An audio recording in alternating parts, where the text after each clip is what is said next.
You already know the feeling, that microscopic pause, the moment after someone hands you something you didn't ask for, a favor, unrequested, perfectly timed. It arrives dressed as kindness, soft enough to feel harmless, heavy enough to sink its hooks in, a gesture that pretends to be generous, but leaves residue, pressure, a silent debt.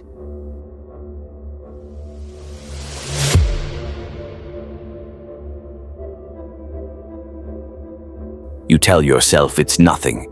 You lie to yourself and call it polite. You reassure your ego with the fantasy of balance. I'll make it even later.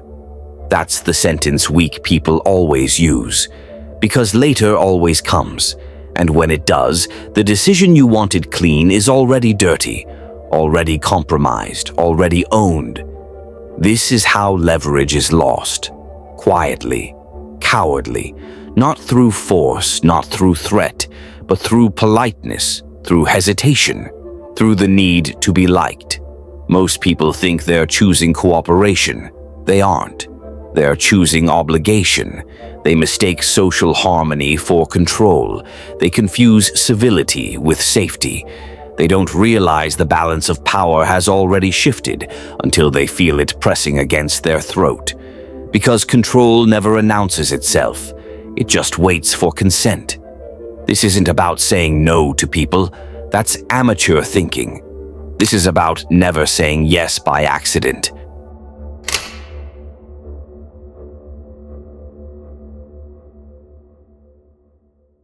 The principle is reciprocity. Someone gives first, always first, and immediately something ugly activates inside you. A pull, a pressure, a reflex. Not because you agree, not because you want to, because imbalance is unbearable to the untrained mind. Humans don't fear debt because it's costly. They fear it because it exposes weakness. It places them beneath someone else. Debt doesn't need a ledger. Money is just the crude version. Time counts. Attention counts. Access counts. Silence counts. A pause, a favor, no rush. Every one of them is a hook. The moment you accept, the scale tips, quietly, irreversibly. And now you're not standing on equal ground. You're lighter, easier to move, easier to steer. That's how control begins, not with demands, with gifts.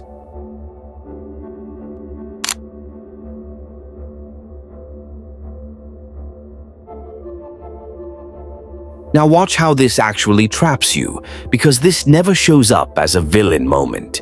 It shows up as a favor you didn't stop.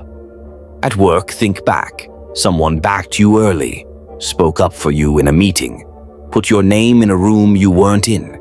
You didn't ask, you didn't refuse, you nodded, you absorbed it. Months pass. Then one day they need cover, a quiet favor, a blurred line. You pause. You feel that familiar tightening. You know it's wrong, and you still comply. Not because it's right, not because it benefits you, because you remember. In business, it's subtler, more polished. A partner over-delivers before anything is clear. Introductions, access. Favors wrapped as no big deal. You feel flattered, chosen, included. Then the terms shift against you, and instead of walking, you explain it away. You negotiate against yourself. You stay longer than you should. Ask yourself why. Was it logic? Or was it the unspoken debt humming in the background? In personal dynamics, this gets even quieter. Someone gives attention you didn't request. Time, listening, availability on demand. It feels good at first, comforting, validating. Then something changes. Distance starts to feel rude. Silence feels cruel. Pulling back feels like betrayal, even though you never promised anything. Here's the part most people miss. You didn't choose any of this. There was no decision point, no clear yes. You just didn't stop it, you accepted it. And acceptance is agreement. whether you meant it to be or not. That's the curiosity you need to sit with. How many of your constraints weren't imposed but absorbed?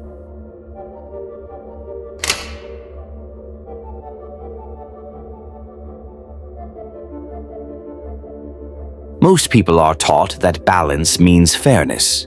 You probably were too. Split evenly, meet in the middle, be reasonable. But strategic thinkers know something most people never question. Balance isn't about fairness. It's about control.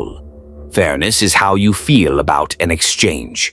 Control is who can afford to wait, who can withdraw, who can say no without consequence. Most people obsess over intent. They ask, did they mean well? Were they being nice? That's a distraction. Strategic thinkers watch sequence. Who moved first? Who created momentum? Who forced a response?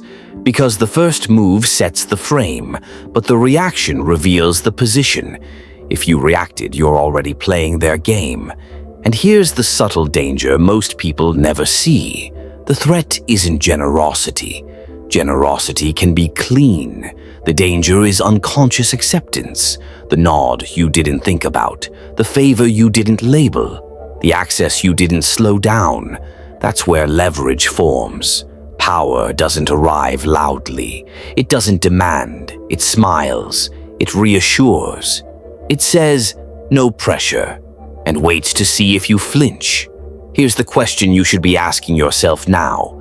In your life, who's setting the sequence and who's reacting? Because once you see that, you stop chasing balance and you start choosing position.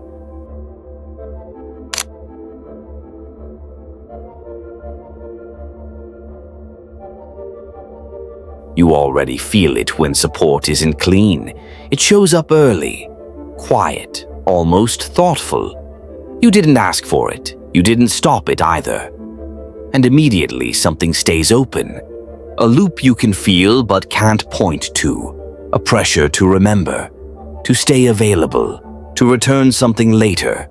What drains you isn't the favor. It's that nothing was finished. Unclosed things don't disappear. They wait. They turn into expectations that never speak out loud. Clean endings remove leverage. Anything left hanging becomes a claim. You've also noticed how free never just sits there. It always leans somewhere. It always points in a direction. Access before clarity. Help before terms. Momentum before you've agreed to anything. At first it feels like advantage, like you're ahead. Then the terms shift, and suddenly you're explaining, negotiating against yourself, telling a story about why staying makes sense. Distance early feels sharp. Later extraction feels humiliating.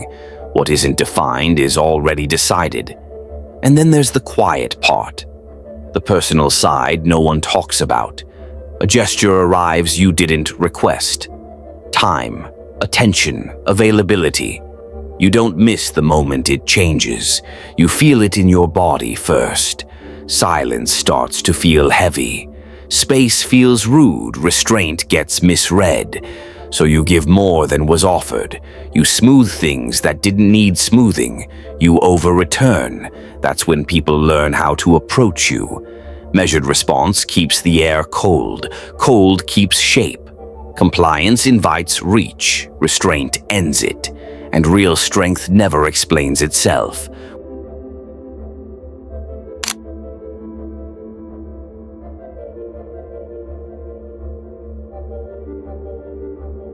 When something is offered and you didn't expect it, you already feel the pause.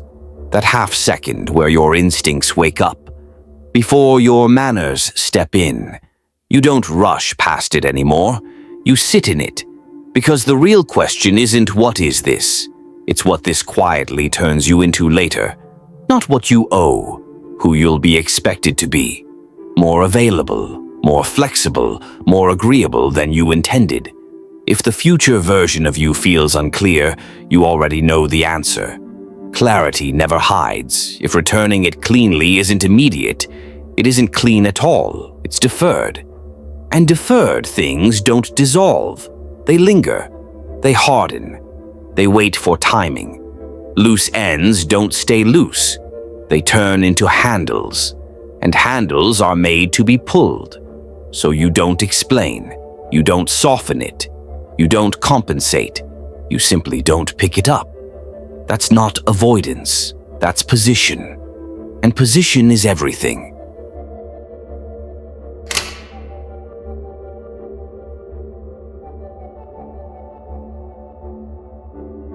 Reciprocity built cooperation. You've lived inside that story long enough to know it works. It also builds traps.